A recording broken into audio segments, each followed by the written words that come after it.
شرور أنفسنا ومن سيئات أعمالنا من يهده الله فلا مضل له ومن يضلل فلا هادي له ونشهد أن لا إله إلا الله وحده لا شريك له ونشهد أن سيدنا وسندنا وحبيبنا ومولانا محمدا عبده ورسوله صلى الله تعالى عليه وعلى آله وأصحابه وبارك وسلم تسليما كثيرا أما بعد فأعوذ بالله من الشيطان الرجيم بسم الله الرحمن الرحيم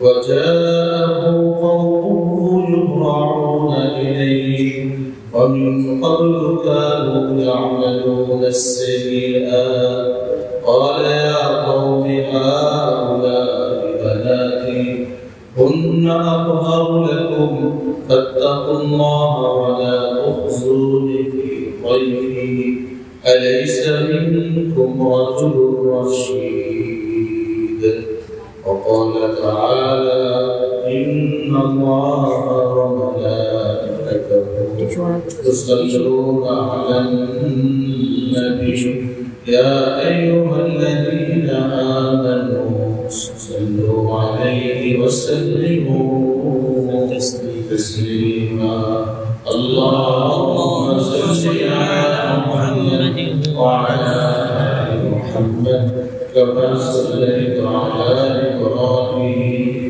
وعلى آل إبراهيم إنك حميد مجيد اللهم بارك على محمد وعلى آل محمد كما باركت على إبراهيم وعلى آل إبراهيم إنك حميد مجيد مكرم সম্মানিত মুসলিমদের কিরাম আমরা সর্বপ্রথম মহান রব্বুল আলামিনের দরবারে শুকরিয়া জ্ঞাপন করব যেহেতু আল্লাহ রব্বুল আলামিন আমাদেরকে মুমিন মুসলমান ঈমানদার হিসেবে সৃষ্টি করেছেন এজন্য আমরা সবাই কালিমাতুশ শুকর আদায় করি আলহামদুলিল্লাহ আল্লাহ রব্বুল আলামিনের মেহেরবানি দয়া যে তিনি আমাদেরকে রবিউল আউয়াল মাসের শেষ তারিখে 30 তারিখে তার ঘর মসজিদে সালাতুল জুমআ আদায় করতে আসার মতো সৌভাগ্য দান করেছেন এজন্য আমরা আবার বলি আলহামদুলিল্লাহ শেষ তারিখে 29 এবং 30 তারিখে আল্লাহ রাসূল চাঁদ দেখতেন চাঁদ তালাশ করতেন চাঁদ দেখার চেষ্টা করতেন চাঁদ দেখি বা না দেখি দেখার চেষ্টা করা এটা সুন্নাহ আমরা এই আমলের উপরে চেষ্টা করব আজকে আমল করার জন্য আল্লাহ রাব্বুল আলামিন আমাদেরকে তৌফিক দান আমিন মুহতারাম হাজিরিন এই রবিউল আউয়াল মাস আমরা রাসূলের জীবনের বিভিন্ন অংশ নিয়ে আমরা আলোচনা শুনেছি রাসূলুল্লাহ সাল্লাল্লাহু আলাইহি ওয়াসাল্লাম পৃথিবীতে শান্তি প্রতিষ্ঠার জন্য তিনি যে কর্মসূচিগুলো দিয়েছিলেন এই বিষয়ে শুনেছি আল্লাহ রাসূল সাল্লাল্লাহু আলাইহি ওয়াসাল্লাম মদিনাতুল মুনাওয়ারা যখন রাষ্ট্র ব্যবস্থা পরিচালনা করেছেন ও কিভাবে করেছেন কি কাজগুলো করেছেন এই বিষয়ে আমরা আলোচনা শুনেছি গত জুমায় রাসূলুল্লাহ সাল্লাল্লাহু আলাইহি ওয়াসাল্লামের সম্মান রাসূলের মর্যাদা রাসূলের প্রতি আদব একজন উম্মত হিসেবে কি করণীয় আমাদের কি হকগুলো আমাদের উপরে আছে এই বিষয়ে আমরা আলোচনা শুনেছি রাসূলের কি অন্যতম সুন্নাত হলো মেহমানদারি করা কি করা মেহমানদারি এই বিষয়ে আজকে কিছু কথা বলবো মেহমানদারির গুরুত্ব মেহমানদারির ফজিলত মেহমানের কি করণীয় মেজবানের কি করণীয় আমরা এটাকে সামাজিক রীতিনীতি হিসাবে মেহমানদারি করি আপ্যায়ন করি কিন্তু আসলে এটা একটা ইবাদত এটা কি একটি ইবাদত ইবাদত যদি হয় তাহলে ইবাদতের কিছু নীতিমালা আছে কোরআন ও সুন্নাহ বর্ণিত কিছু নীতিমালা আছে এই নীতিমালাগুলো যদি আমরা সামনে রেখে করতে পারি তাহলে ইনশাআল্লাহ এটা একটা সওয়াবের কাজ হবে ইবাদতের কাজ হবে যেটা আমাদের ইহকালেও কাজ দিবে পরকালেও আসবে। সর্বপ্রথম পৃথিবীতে মেহমানদারি এই সুন্নাহ এই আমল প্রতিষ্ঠা করেছেন হযরত ইব্রাহিম আলাইহিস সালাতু ওয়াস সালাম। আল্লাহর এই নবী খলিলুল্লাহ, আল্লাহর বন্ধু। বাইহাকি শরীফের ভিতরে হযরত আবু হুরায়রা রাদিয়াল্লাহু তাআলা আনহু থেকে বর্ণিত, তিনি বলেন রাসূল আকরাম সাল্লাল্লাহু আলাইহি ওয়াসাল্লাম ইরশাদ করেছেন, ইন্না ইব্রাহিম আউয়ালু মান আদাফা আদ-দাইফ। ইব্রাহিম আলাইহিস সালাম হলেন সর্বপ্রথম মানব, সর্বপ্রথম ব্যক্তি যিনি মেহমানের মেহমানদারি করেছেন। সুবহানাল্লাহ। হযরত ইব্রাহিম আলাইহিস সালাম জাতির পিতাকে হযরত ইব্রাহিম আলাইহিস সালাতু ওয়াস সালাম মিল্লাতু ইব্রাহিম মিল্লাতু আবিকুম ইব্রাহিম হুয়া সাম্মাকুমুল মুসলিমিন। আল্লাহ কোরআনে বলছেন ইব্রাহিম আলাইহিস সালাম যে আমাদের বাবা, জাতির পিতা, এই কথা কে বলেছেন? আল্লাহ। এবং আল্লাহ বলেছেন হুয়া সাম্মাকুমুল মুসলিমিন, তিনি তোমাদের নাম দিয়েছেন মুসলমান। সুবহানাল্লাহ। মুসলমান যে নাম পায় কার দেওয়া? হযরত ইব্রাহিম আলাইহিস সালাম।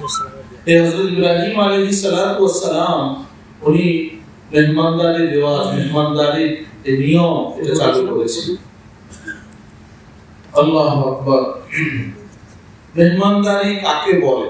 আমরা এই আলোচনা শুরু করার আগে আমাদের বুঝতে হবে মেহমানদারি পেট ভরে খানা খাইয়ে দিলাম, শুধু এটার নামে কি মেহমানদারি নাকি পাঁচটা জিনিসের যদি সমন্বয় থাকে তাহলে সেটাকে মেহমানদারি বলে। শরীয়তের পরিভাষায় এটাকে কি বলে? মেহমানদারি। এক নম্বর, মেহমান যখন আসবে তাকে সালাম ও সম্ভাষণের মাধ্যমে মেহমানকে বরণ করে নেওয়া। তাকে সালাম দিবে এবং তাকে বলবে মারহাবা। আল্লাহ রাসূল সাল্লাল্লাহু আলাইহি ওয়াসাল্লাম বলেছেন, হাদিসের ভিতরে এসেছে, আপনারা শুনলেন, যে সাদর সম্ভাষণ, এই তাকে স্বাগত জানানোর মাধ্যমে তাকে বরণ করে নেওয়া। দ্বিতীয় বিষয় হলো মেহমানকে বোঝা নয় বরং আল্লাহর রহমত মনে করা। আমরা অনেক সময় মেহমানদারি করে চাপে পড়ে করি, রে আর কি রাস্তা ভুলে আমরা দিকে যেতে পারবো না, এসে আমার বাড়িতে এসে পড়বো, আমার ঘরে আমার ভাগে এসে পড়বো, বোঝা মনে করে করি। বোঝা না, যদি আপনি বোঝা হিসেবে করেন কিন্তু আপনি সামাজিক চাপে পড়ে করলেন, এটা ইবাদত হলো না। মেহমানকে মনে করতে হবে কি? রহমত, আল্লাহর পক্ষ থেকে রহমত। তৃতীয় হলো মেহমানকে যথাযথ সময় দাও। আপনি ঘরে আছেন, আপনার মেহমান, আপনি ঘরের লোকজন দিয়ে, কর্মচারী দিয়ে, কাজের মানুষ দিয়ে তাদেরকে খানা খাওয়াই দিলেন। আপনার সুযোগ থাকা সত্ত্বেও আপনি কিন্তু তার সামনে আসলেন না, আপনি দাঁড়াইলেন না, এটা কেমন মেহমানদারি করবেন? এই জন্য মেহমানকে যথাযথ আপনার সময় সুযোগ অনুযায়ী যতটুকু আছে যথাযথ সময় দেওয়া। 4 নম্বর, মেহমানের কষ্ট হয় এমন কোন কাজ করা থেকে বিরত থাকা।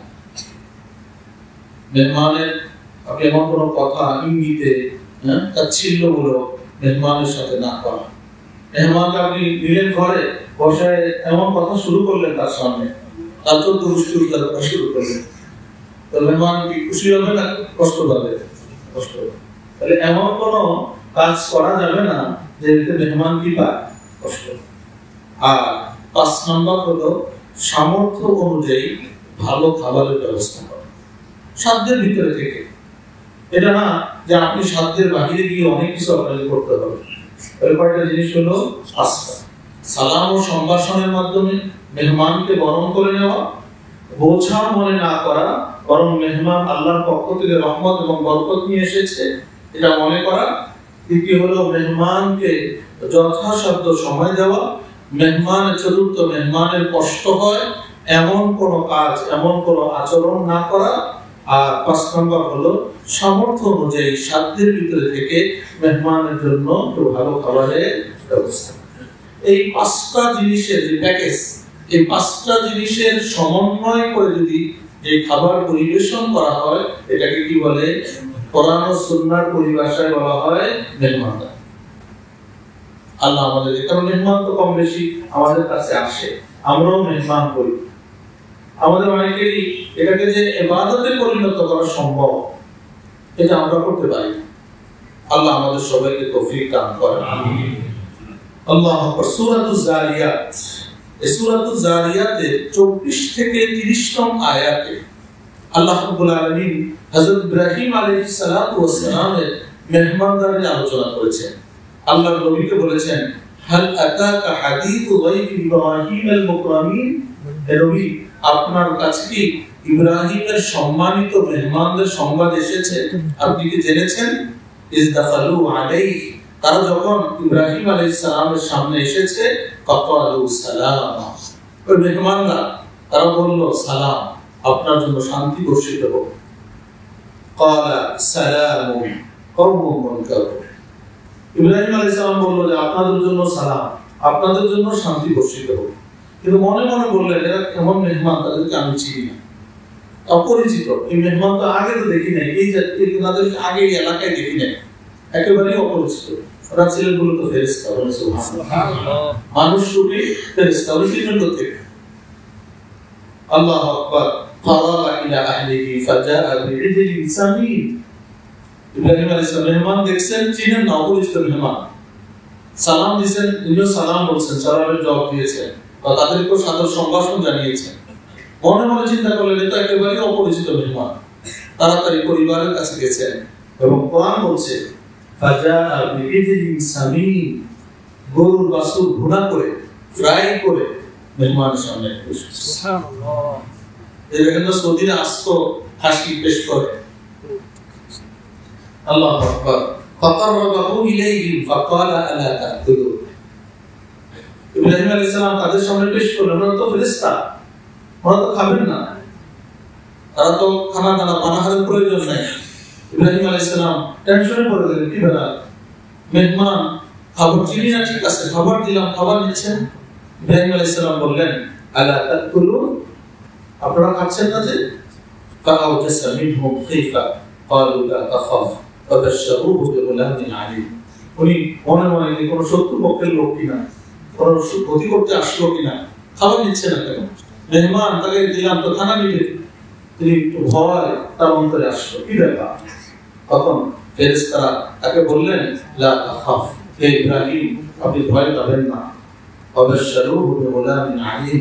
হযরত ইব্রাহিম আলাইহিস সালাম ওই সময় পর্যন্ত নিঃসন্তান ছিলেন, তাকে ফেরেশতারা বললেন যে আপনি একজন বিদ্বান জ্ঞানী সন্তানের সুসংবাদ দেবেন।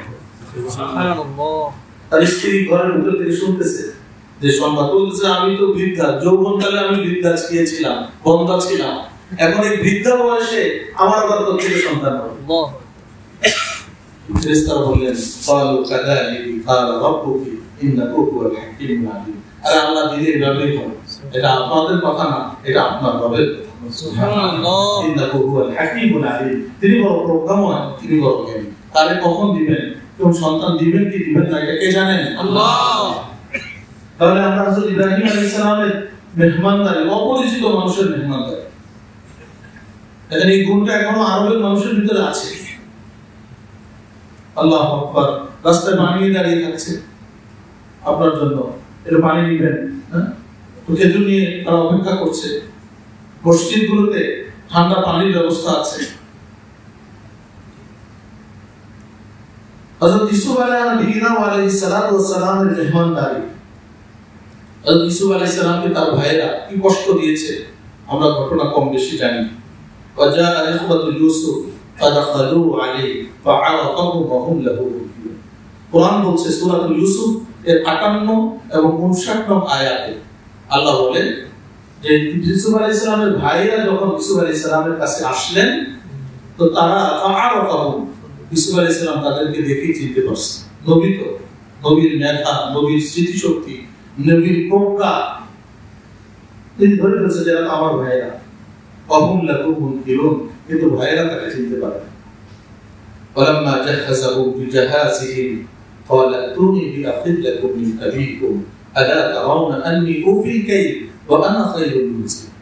যাওয়ার সময় তাদেরকে যখন সামানপত্র দিয়ে দিলেন, যাওয়ার সময় বললেন যে তোমাদের তো আরেকজন ভাই আছে, যে ইউসুফ আলাইহিস সালামের আপন ভাই, আর ওনাদের হলো বাৎসরিক ভাই, বৈমাত্রীয় ভাই, যে তাদের একটু নিয়ে এসো, তোমরা তো দেখেছো যে আমি তোমাদেরকে পরিমাপে কত বেশি দিয়েছি দিই, এবং আমি কত উত্তম অতিথি করাই, মেহমানদারি করি, কত ভালো মেহমানদারি করি, এটা তো আপনারা দেখলেন।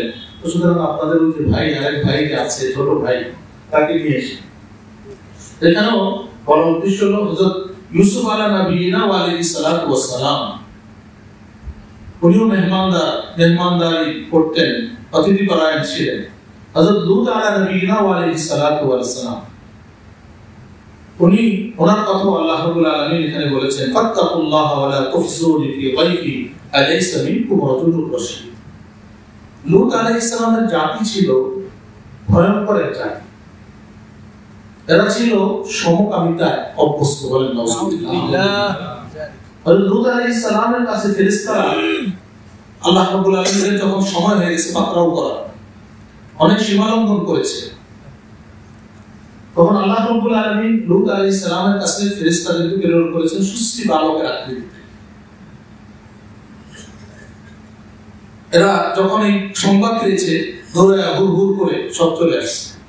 হযরত লূত আলাইহিস সালাম বললেন, ফাত্তাকুল্লাহ, তোমরা আল্লাহকে ভয় করো, ওয়ালা তুখজুনি ফি দাইফি, আমার মেহমানের ব্যাপারে তোমরা আমাকে অপদস্থ করো না। আলাইসা মিনকুম রাজুলুর রাশীদ, আর তোমাদের মধ্যে কি একজনও ভালো মানুষ নাই যে এই কাজ থেকে, অন্যায় কাজ থেকে এদেরকে বাধা দিবে?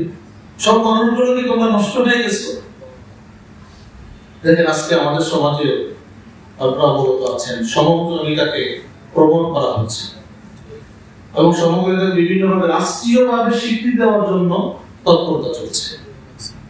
যে আপনারা সংক্ষেপে বলে এলজিবিটিকিউ, লেসবিয়ান, যারা পুরুষ এবং নারীতে সমকামিতে যারা বিশ্বাসী। বর্তমানে যে সংস্কারের যে কাজ চলছে, ভালো কথা, সংস্কার আপনারা করবেন। শিক্ষা সংস্কারের ভিতরে যে মানুষগুলোকে রাখা হয়েছে, শিক্ষা সম্পর্কে অভিজ্ঞ এরকম লোক নেই। এমন বিষয়গুলোকে এখান থেকে দূরে সংস্কারের জন্য চেষ্টা করা যেটা ইসলামের সাথে সাংঘর্ষিক, অথচ ইসলাম বিশেষজ্ঞ কেউ নেই। ইসলাম বিশেষজ্ঞ একজন আছেন, ডক্টর আবু সাইদ। এই মানুষটা হলো হাদিস অস্বীকারী, বলেন নাউজুবিল্লাহ। সে বলে যে হাদিস সে মানে না। এই লোককে আমাদের শিক্ষা সংস্কার ভিতরে রাখা হয়েছে। এই লোকটা কি করবে? সে তো এটাই ঢুকাই দিবে যে হাদিস মানা যাবে না, কোরআন মানলেই চলবে। এবং এখানে আরেকজন ফেরদাউস নামের ব্যক্তি, সে হলো এই সমকামিতাকে প্রমোট করে। এই ব্যক্তিকে রাখা হয়েছে। এগুলো নিয়ে আলোচনা চলছে, বিভিন্ন মহল থেকে কথা উঠছে, বিভিন্ন মানুষরা। এই বিপ্লব যে গত আন্দোলন যে হলো, এখানে মনজুর আল বাতিন নামে এক ভদ্রলোক, উনি আইনজীবী আবার সাংবাদিক, উনি খুব ভালো ভূমিকা রেখেছিলেন, সব মানুষের প্রশংসা করিয়েছেন ওই সময়টাতে তিনি অবস্থান নিয়েছেন। কিন্তু এই মানুষটা আসলে দেখেন, মানুষের আসল চেহারা দেখলে বাহ্যিক রূপ দেখলে বোঝা যায় না। সে ভয়ঙ্কর ধরনের সমকামী এবং সমকামী পক্ষে আইনি লড়াই করার জন্য সে ঘোষণা দিয়েছে। অথচ আমাদের দেশে এটা কিন্তু অপরাধ, এই যে সমকামিতা। এর জন্য আমরা আল্লাহর কাছে আশ্রয় প্রার্থনা করি, আল্লাহ রাব্বুল আলামিন আমাদের এই জাতীয় কার্যকলাপ থেকে জাতিকে আল্লাহ এটা কত ভয়ঙ্কর পাপ। আল্লাহ রাব্বুল আলামিন যত জাতিকে ধ্বংস করেছেন ইতিপূর্বে, পূর্ববর্তী লূত আলাইহিস সালামের জাতিকে যত বাজেভাবে এবং বিশ্রীভাবে ভয়ঙ্করভাবে ধ্বংস করেছেন, তাদের উপরে যে আযাব দিয়েছেন অন্য কোন জাতির উপরে আযাব দেন। কোরআন কারীম বলেছে, ফাজআলনা আলিয়াহা সাফিলাহা ওয়া আমতারনা আলাইহিম হিজারাতাম মিন সিজিল। এই জাতি যেহেতু উল্টা কাজ করত, এজন্য আল্লাহ রাব্বুল আলামিন তাদেরকে উপরে নিয়ে গেছে, নিয়ে কুকুর করে তাদেরকে ফেলে দিয়েছে, কুকুর করে তাদেরকে ফেলে দিয়েছে। এখনো এই এলাকাগুলো ধ্বংসস্তূপ পরিণত। সাদুম নামক এলাকা, যে মৃত সাগর, এর আশপাশ জুড়ে ওই এলাকাগুলো আল্লাহ রাব্বুল আলামিনের আযাবের দৃষ্টান্ত ওখানে আছে। আল্লাহ রাসূল সাল্লাল্লাহু আলাইহি ওয়াসাল্লাম যখন একবার বন্দি যাচ্ছিলেন, সাহাবায়ে কেরামদেরকে বললেন যে তোমরা তাড়াতাড়ি এখান থেকে অতিক্রম করো, এই এলাকা হলো অভিশপ্ত এলাকা, এই এলাকার মানুষদের উপরে আল্লাহর রোষান এবং আল্লাহর আযাব তৈরি করে দিয়েছে। এজন্য এই ভয়ঙ্কর ধরনের পাপ, এটাকে প্রমোট করার জন্য চেষ্টা চলছে। এজন্য আমাদেরকে সতর্ক থাকতে হবে। আপনার সন্তান যদি স্কুলে পড়ে, কলেজে পড়ে, তারা যদি সেই এলজিবিটিকিউ কথা পড়ে, তারা যদি সেই সমকামিতার কথা পড়ে, তাহলে তারা কি শিখবে? আল্লাহ এর থেকে আমাদের সবাইকে হেফাজত করেন। তো এখানে যে বলার উদ্দেশ্য, হযরত ইব্রাহিম, হযরত লূত আলাইহিস সালাতু ওয়াস সালাম, ফেরেশতারা যখন এসেছেন, তার জাতির ভয়ঙ্কর চরিত্র সম্পর্কে তারা জানেন। লূত আলাইহিস সালাম জানেন, বললেন যে আমার মেহমানের ব্যাপারে তোমরা আমাকে অপদস্থ করো, লাঞ্ছিত করো। রাসূল আকরাম সাল্লাল্লাহু আলাইহি ওয়াসাল্লাম ওনার আতিথেয়তা কেমন ছিল হাদিসের ভিতরে ভরপুর। আল্লাহ রাসূল সাল্লাল্লাহু আলাইহি ওয়াসাল্লামের উপরে যখন ওহী নাযিল হয় সর্বপ্রথম গায়ে হিরাতে আল্লাহ রাসূল সাল্লাল্লাহু আলাইহি ওয়াসাল্লাম ভীত সন্ত্রস্ত হয়ে গেলেন। আম্মা জান খাদিজাতুল কুবরা রাদিয়াল্লাহু তাআলা আনহাকে গিয়ে বললেন, জাম্মিলুনি জাম্মিলুনি, হে খাদিজা আমাকে চাদর আবৃত করো, আমাকে যেটা আমার শরীর কাঁপছে, ওহী তো অনেক ওজনদার জিনিস, আমাকে চাদর আবৃত করো। আল্লাহ কোরআনে সূরা নাযিল করেছেন, ইয়া আইয়ুহাল মুসাম্মিল কুমিল লাইল, হে চাদর আবৃত কম্বল গায়ে দেওয়া মানুষটা। তখন উনি যখন পরেশান হচ্ছিলেন, আম্মা জান খাদিজা রাদিয়াল্লাহু তাআলা আনহা আল্লাহ রাসূলকে সান্ত্বনা দিয়েছিলেন কিছু কথা বলে। বুখারী শরীফের ভিতরে বর্ণনা এসেছে, আম্মা জান খাদিজাতুল কুবরা রাদিয়াল্লাহু তাআলা আনহা আল্লাহ রাসূলকে বলেছেন, আপনার কিছু হবে না। কেন হবে না? কাল্লা ওয়াল্লাহি মা ইউযিকা আবাদা, আল্লাহর কসম কখনোই নয়, আল্লাহ আপনাকে কখনোই লাঞ্ছিত করবেন না। আপনি তো আত্মীয়তার বন্ধন রক্ষা করেন, ইন্নাকা লাতাসিলুর রাহিম, আপনি আত্মীয়তার বন্ধন রক্ষা করেন। ওয়া তাহমিলুল কাল, অসহায় দুস্থদের দায়িত্ব বহন করেন। ওয়া তাকসিবুল মা'দুম, নিঃস্বকে সহযোগিতা করেন। তারপরে কত করি সহি, আপনি মেহমানের মেহমানদারি করেন। সুবহানাল্লাহ। আর কত ইনু আলা নওয়াইবিল হক, যখন হক পথের দুর্দশাগ্রস্ত মানুষ বিপদে পড়ে, বিভিন্ন রকমের এই যে বন্যা ইত্যাদি এরকম জাতীয় যে কোনো ধরনের বিপদগ্রস্ত মানুষের সাহায্যে আপনি এগিয়ে আসেন। এই ভালো গুণগুলো যেহেতু আপনার ভিতরে আছে, আল্লাহর কসম আল্লাহ আপনার কোনো ক্ষতি করবেন না। তাহলে বোঝা গেল আল্লাহ রাসূল সাল্লাল্লাহু আলাইহি সাল্লাম নবুয়ত প্রাপ্তির আগে থেকেই মেহমান নওয়াজ, মেহমানদারি আল্লাহ রাসূল সাল্লাল্লাহু আলাইহি সাল্লাম নবুয়ত প্রাপ্তির আগে থেকেই করতেন। আল্লাহু আকবার। আল্লাহ রাসূল সাল্লাল্লাহু আলাইহি সাল্লাম একজন বেদুইন মানুষ, মূর্খ মানুষ, গ্রামীণ মানুষ আল্লাহ রাসূলের কাছে আসছে।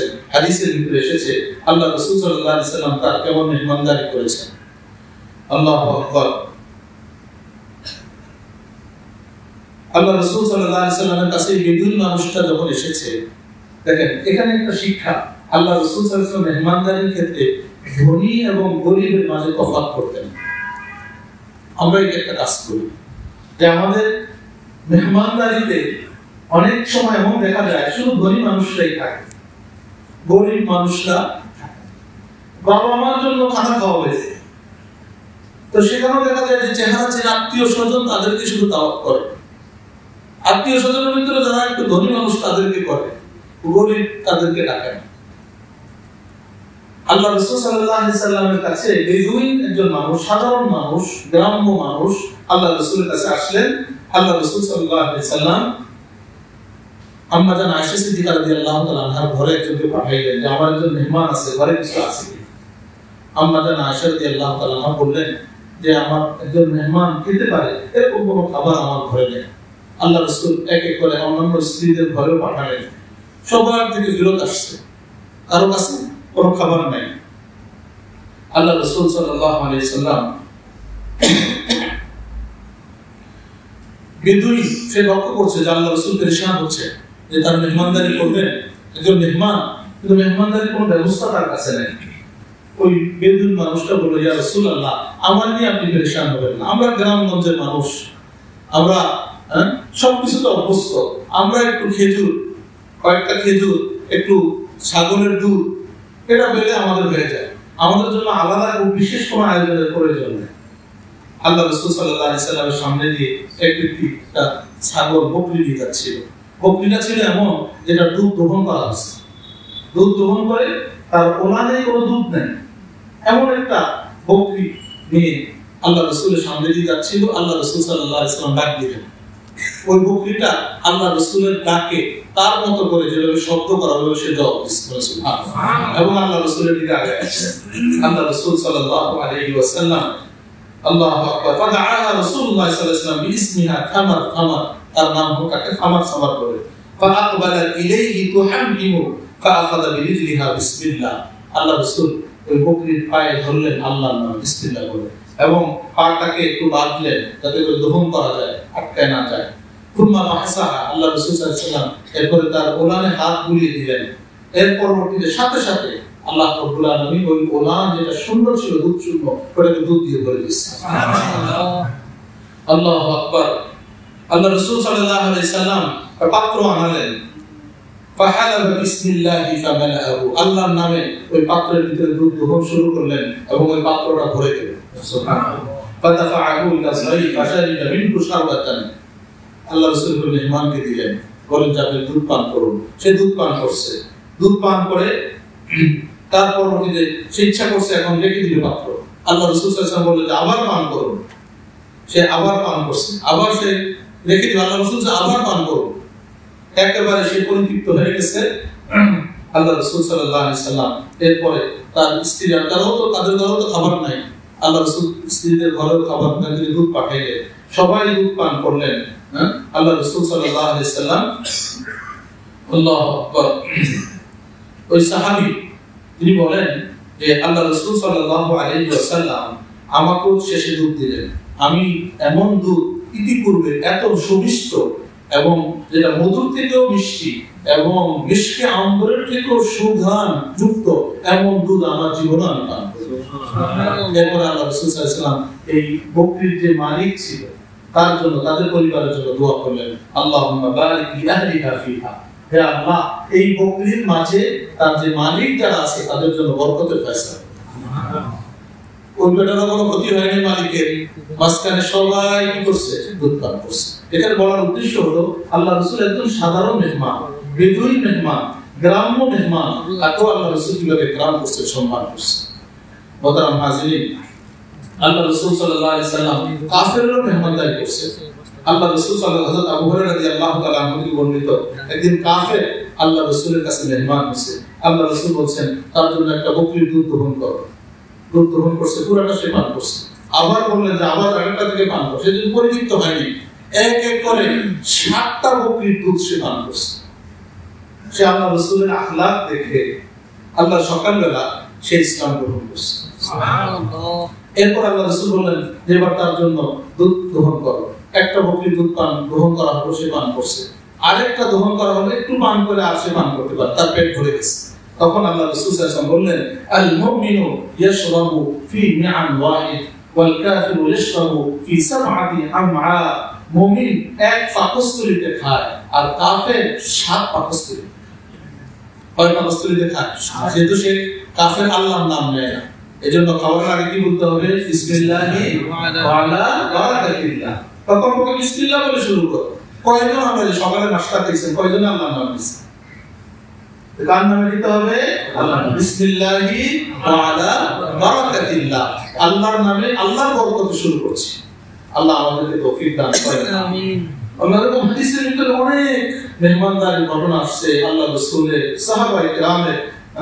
আল্লাহু আকবার। হযরত জাবির রাদিয়াল্লাহু তাআলা আনহু খন্দকের যুদ্ধের সময় আল্লাহ রাসূলের ক্লান্ত দেখলেন যে আল্লাহ রাসূলের চেহারা দেখে মনে হলো আল্লাহ রাসূল ক্ষুধার্ত।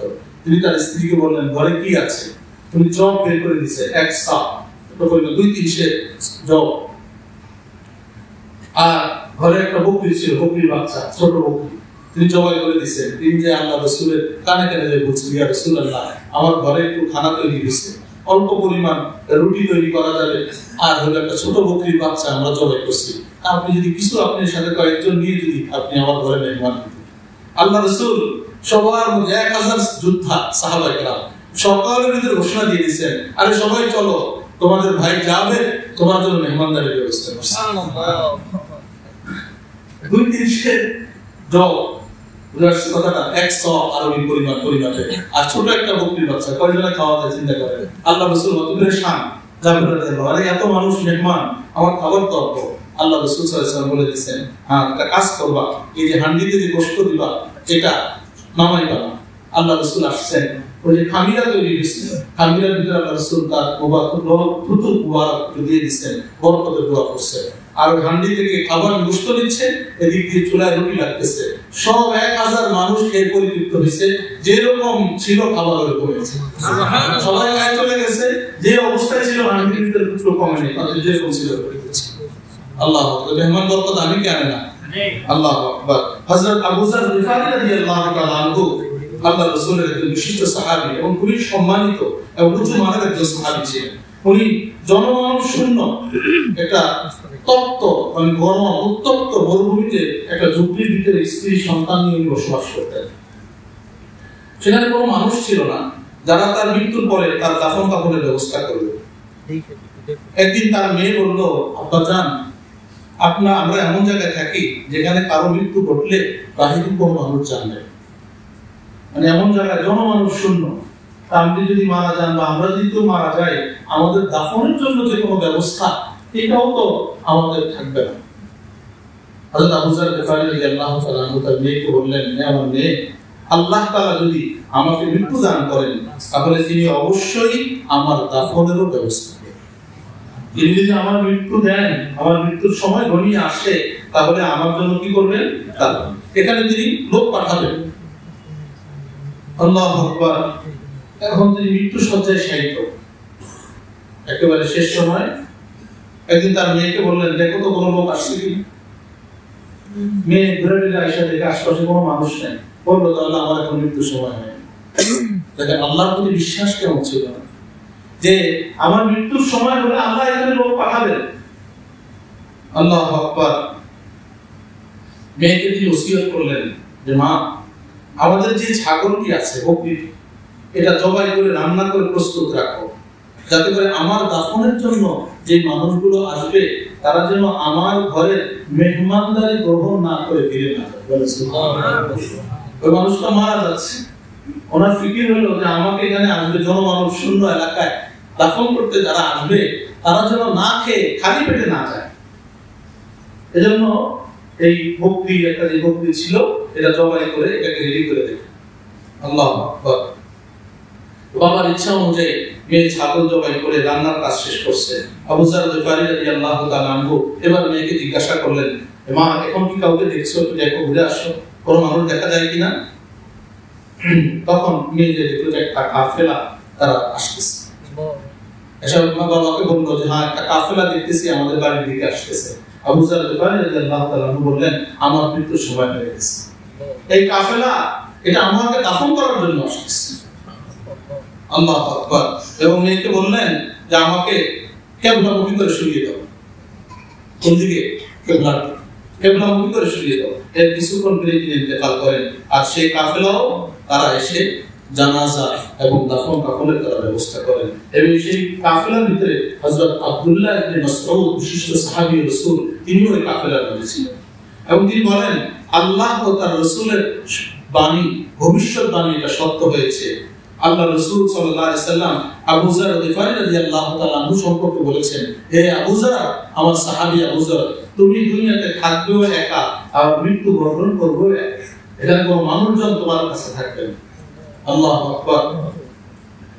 দাফন কাফনের পরে যখন ওই কাফেলা তারা ফিরে যাচ্ছে, হযরত আবু যর গফারি রাদিয়াল্লাহু তাআলা আনহুর মেয়ে পিছনে পিছনে দৌড়ে গিয়ে বললেন যে, আমার বাবা, হে রাসূলের সাহাবীগণ, আপনারা আমার আব্বা আবু যর গফারি আপ্যায়ন এবং মেহমানদারি গ্রহণ করেন। ওনাদের নিয়ে যেতে পারেন। কার মেহমানদারি? ওনার বাবা। কেননা তিনি মৃত্যুর পূর্বে ওসিয়ত করে গেছেন যেন তার মৃত্যুর পর তার বাড়ি থেকে কেউ যেন খালি মুখে না যায়। আল্লাহু আকবার। চিন্তা করে দেখেন ওনাদের আখলাক কেমন ছিল, ওনাদের মেহমানদারি।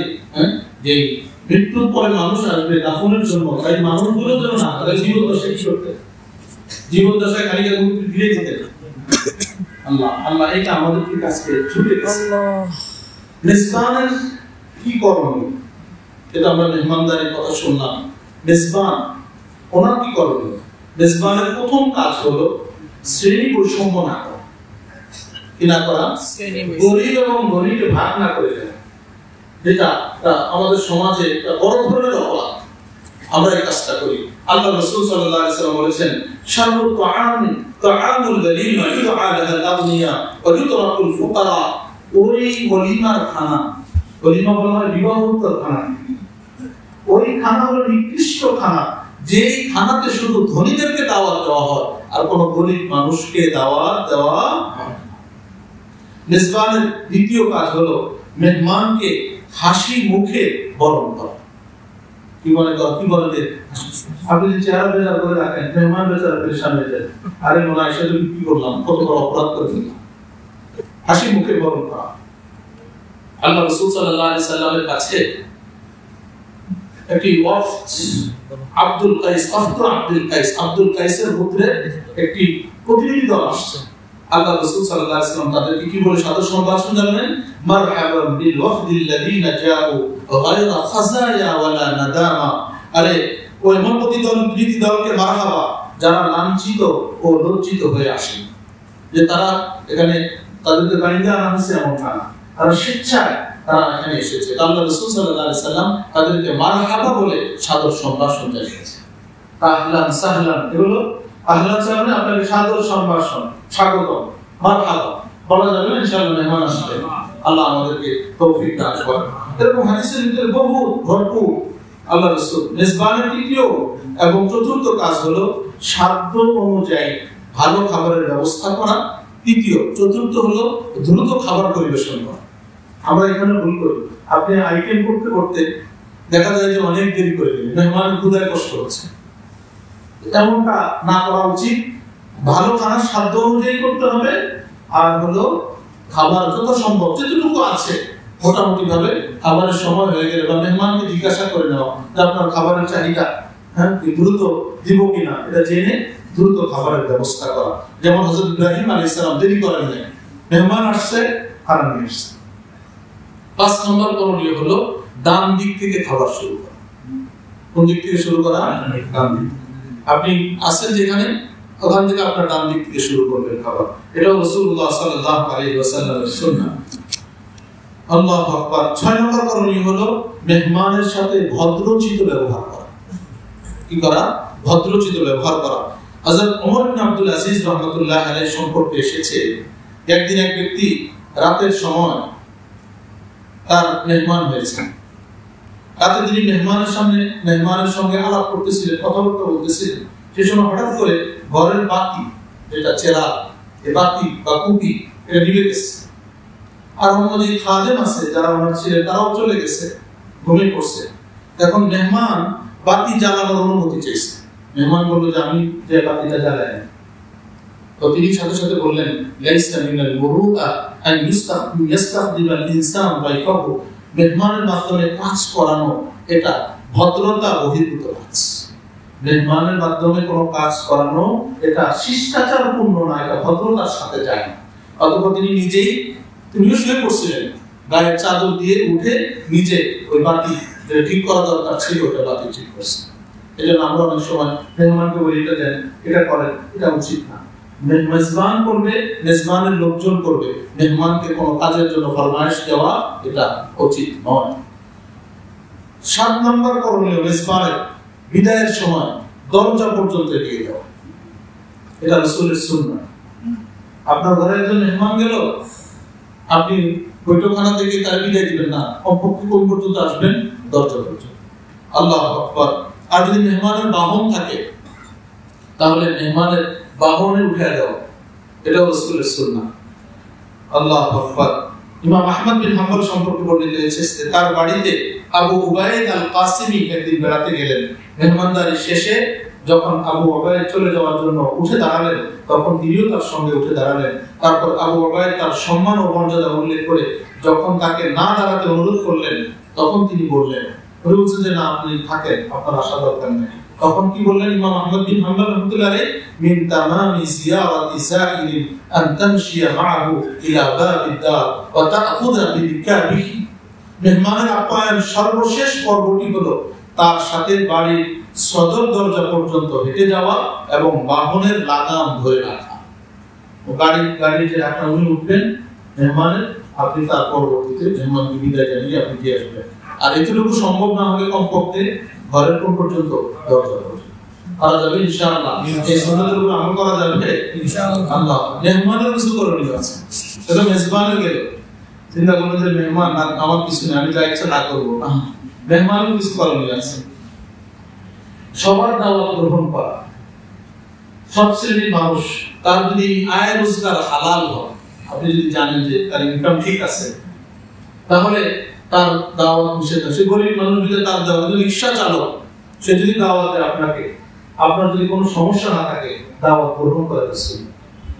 শুধু ধনী মানুষের দাওয়াত নেওয়া যাবে, গরিব মানুষের দাওয়াত নেওয়া যাবে না এমনটা নয়। আল্লাহ রাসূল একজন সাধারণ দর্জি, হাদিসের ভিতরে আসছে, খাইয়া তার দাওয়াত আল্লাহ রাসূল গ্রহণ করেছেন। আল্লাহু আকবার। মেহমান আগে মেজবানকে সালাম দিবে। মেহমান যখন যে যাবে, নিয়ম, আপনি কখন যাবেন কোন মজলিসে, আপনি যে আগে কি করবেন? সালাম দিবেন। আল্লাহু আকবার। তৃতীয় বিষয়, মেহমানদারি গ্রহণ করার পর কষ্টদায়ক আলাপচারিতায় লিপ্ত না হওয়া। কোরআনে কারিমে আল্লাহ বলেন, খানা শেষ ফান্তাশিরু, সেটা করো। অনেক সময় এমন আলাপ শুরু হয়, মেজবান তারা খানা খাবে, ঘরের মানুষ আছে তারা খানা খাবে, এখন আপনি আমি আলাপ শুরু করলাম, তারা খানা খাইতে পারবে, তাদের কষ্ট হচ্ছে, এমনটা উচিত নয়। হ্যাঁ, তবে যদি এমন হয় মেহমান আপনি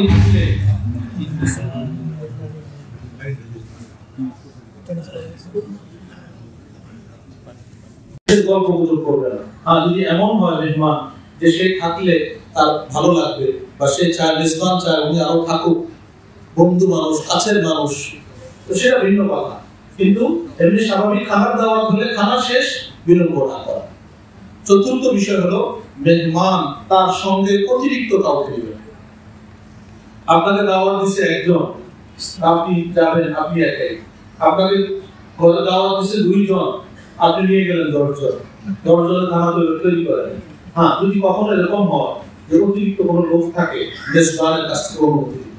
মেজবানকে বলতে হবে, ভাই আমার একজন মেহমান চলে আসছে, আমি তাকে আনতে পারবো, আপনার এই সুযোগ আছে কিনা? এরকম আল্লাহ রাসূল সাল্লাল্লাহু আলাইহি সাল্লামের সাথে এমনটা হয়েছে। একজন আল্লাহ রাসূলকে দাওয়াত দিয়েছে, 5 জনের খানা তৈরি করছে, 5 জনের ভিতরে একজন হলো আল্লাহ রাসূল, বাকি তার মেহমান ছিল। একজন ব্যক্তি আল্লাহ রাসূলের পিছু দিচ্ছে, আর আল্লাহ রাসূল তার সহায় দিতে পারছেন। আল্লাহ রাসূল যে মেজবানকে বললেন, আমার পিছনে একজন চলে আসছে, এখন তার কি খানা খাওয়ানোর সুযোগ আছে? সাহাবী বললেন যে ইয়া রাসূলুল্লাহ, হ্যাঁ খানা খাওয়ানো যাবে। আল্লাহ রাসূল বললেন ঠিক আছে। এজন্য বিষয়টা খেয়াল রাখতে হবে, যদি দাওয়াত যে কয়জনের থাকে, আপনার পরিবারের দাওয়াত আপনি নিয়ে গেলেন, আপনার শ্বশুর বাড়ি সহ যা আছে সবাই আমার পরিবারের সব, এটা হচ্ছে আল্লাহু আকবার। 5 নাম্বার, মেহমানের করণীয়, মেহমান মেজবানের বাড়িতে 3 দিনের বেশি অবস্থান না করা। ঢাকা শহরে 3 দিন একবেলায় তো বিশাল কঠিন হয়ে যায়, কথা বুঝে আসছে। যদি কোথাও ব্যবস্থাপনা থাকে, মেহমানখানা থাকে, অনেক বাসা বাড়িতে থাকে, তাদের ব্যবস্থাপনা, তো মেহমান সর্বোচ্চ কয়দিন থাকবে? 3 দিন। হাদিসে আসছে একদিন তার জন্য ভালো খানা দানার ব্যবস্থা হবে, একদিন, আর বাকি 2 দিন স্বাভাবিক খানা, 3 দিনের ভিতরে। 3 দিনের বেশি যদি সে থাকে, আল্লাহ রাসূল বলেছেন সাদাকা, এটা মেহমানদারি হবে, এটা কি হবে? সাদাকা হবে। আল্লাহু আকবার। মেহমানের আরেকটা বিষয় হলো, মেজবানকে শরীয়তপন্থী কোনো কাজ করতে দেখলে তার মেহমানদারি গ্রহণ না করা। আপনি যদি দেখেন যে শরীয়তপন্থী সেখানে কাজকর্ম করছে, গান বাজনা করতেছে, হ্যাঁ, আপনার দাওয়াত দিচ্ছে, বাসার ডিজে পার্টির ব্যবস্থা হয়েছে, এই ডিজে পার্টির ভিতরে আপনি যাবেন না, আপনি না যাওয়ার অনুমতি আছে, মেহমান হিসেবে আপনি যাবেন না। আর 7 নাম্বার বিষয় হলো, যেটা সর্বশেষ মেহমানের জন্য করণীয়, সেটা বিদায়ের সময় মেজবান এবং তার পরিবারের জন্য দোয়া করা। কি করা? মেজবান এবং পরিবারের জন্য দোয়া করা। আল্লাহ রাসূল সাল্লাল্লাহু আলাইহি ওয়াসাল্লাম এভাবে দোয়া করছেন, আল্লাহুম্মা বারিক লাহু ফিমা রাযাকতাহু ওয়াগফির লাহু ওয়ারহামহু। হে আল্লাহ, আপনি তাদের জন্য বরকত দান করেন, যে রিজিক দান করছে এর ভিতরে বরকত দান করেন, তাদেরকে ক্ষমা করে দেন, তাদের উপরে দয়া করুন। রিজিকের বরকতের দোয়া, ক্ষমার দোয়া, রহমতের দোয়া, এটা মেজবান তার জন্য করে আসবে। অন্য হাদিসে আছে, আকালা তাআমাকুমুল আবরার, মেহমান বলবে নেককার মানুষরা আপনাদের খানা খায়। আকালা তাআমাকুমুল আবরার ওয়া আফতারাত ইনদাকুমুস সাল্লাত আলাইকুমুল মালায়েকা, ফেরেশতারা আপনাদের উপর রহমত নাযিল করবে। ওয়া আফতারা ইনদাকুমুস সাইমুন, রোজাদাররা আপনার কাছে ইফতার করবে, বেশি বেশি ইফতার করবে। এই দোয়া কে করবে? মেহমান মেজবানের জন্য। ইনশাআল্লাহ আল্লাহ রাব্বুল আলামিন এই নীতিমালাগুলো আমরা শুনলাম, মেহমানদারি এবং মেজবানি এবং এই গুরুত্ব, এটা আমাদের অনুধাবন করার তৌফিক দান করেন। আজকে এই সুন্নাহটা আমাদের থেকে বিলুপ্ত হয়ে গেছে। আপনি বাসায় পাচ্ছেন না, আপনি একজন গরিব মানুষ দেখছেন, রিকশা চালক দোকানে দাঁড়িয়ে বা বসে সে খাচ্ছে, আপনি তার বিলটা দিয়ে দিলেন 50 টাকা, রুটি কলা সে খাইতেছে, আপনি নিয়ত করলেন আপনি তার মেহমানদারি করবেন। মেহমানদের করা সওয়াব হয়ে যাবে। কথা বুঝে আসছে? একজন গরিব মানুষ, অসহায় মানুষ, তারে আপনি একটু মেহমানদারি করলেন, এক বোতল পানি দিলেন, নিয়ত কি? মেহমানদারি। ইনশাআল্লাহ আপনি মেহমানদারি সওয়াব পাবেন। আল্লাহ আমাদের সবাইকে তৌফিক দান করুন।